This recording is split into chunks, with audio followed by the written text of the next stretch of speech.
Coordinate geometry करी, हमने plotting वाली करी, हमें खाली पोजीशन बताना था। इस बार जो हम कोऑर्डिनेट करने जा रहे हैं, we are talking about the calculation, distance निकालना। कोऑर्डिनेट से हम किसी ट्रायंगल का एरिया कैसे निकालते हैं, हमें अगर कोई पॉइंट रेशियो मारे तो उसके कोऑर्डिनेट्स कैसे निकालने, we are going to learn this thing. ठीक, तो सबसे पहले जो आपके पास है कोऑर्डिनेट ज्योमेट्री में, that is the distance formula. वो क्या है? Distance formula. डिस्टेंस फॉर्मूला हमें कहा गया कि हमारे पास अगर एक हमारे पास कार्टेशियन प्लेन है, this is considered to be an Cartesian plane, this is origin, और हमें कहा गया कि इस पॉइंट की पोजीशन क्या है? x1 y1 है, और इस पॉइंट की पोजीशन x2 y2 है। मुझे ये तो पता है कि परपेंडिकुलर डिस्टेंस, लास्ट ईयर आप लोगों को याद हो, perpendicular distance from the x axis is y coordinate, याद है?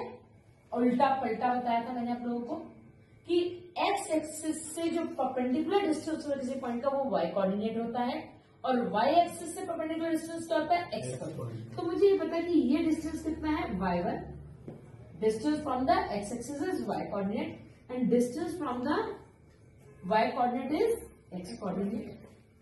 y एक्सिस से x और x एक्सिस से y। इसी तरह से इसकी मैं पोजीशन अगर मैं कहूं कि x एक्सिस से कितनी दूर है, तो मैं बोलूंगी y2, और अगर मैं बोलूं कि y एक्सिस से कितना दूर है, तो मैं बोलूंगी x2। क्लियर? ये तो मैंने बता दिया x एक्सिस से और y एक्सिस।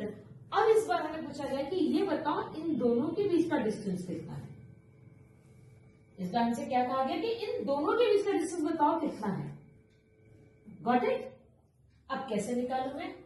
मुझे परपेंडिकुलर डिस्टेंस तो पता था, पर ये स्लांट डिस्टेंस कैसे निकालू? तो मेरे पास एक ही तरीका बचता है, दैट इज पाइथागोरस। तो मैंने कहा कि अगर किसी तरह से मुझे ये पता लग जाए और किसी तरीके से मुझे ये पता लग जाए, तो मैं पाइथागोरस लगा के ये निकाल लूंगी। Got it? तो मैंने कहा ठीक है, यहां से यहां तक कितना है? x2 है, यहां से यहां तक x1 है, ये distance is x2, this distance is x1, तो ये डिस्टेंस कितना रह गया? x2 minus x1। यहां से यहां तक कितना है? y2, यहां से यहां तक कितना है? y1, तो ये डिस्टेंस कितना रह गया? y2 minus y1। Got it? तो मुझे ये डिस्टेंस पता लग गया, ये डिस्टेंस पता लग गया। तो this AB is equal to square root of क्या है? बेस का स्क्वायर प्लस परपेंडिकुलर का स्क्वायर। तो x2 माइनस x1 का square minus plus y2 minus y1 का square, and this is considered to be distance formula. इसी को क्या बोलते हैं? Distance formula.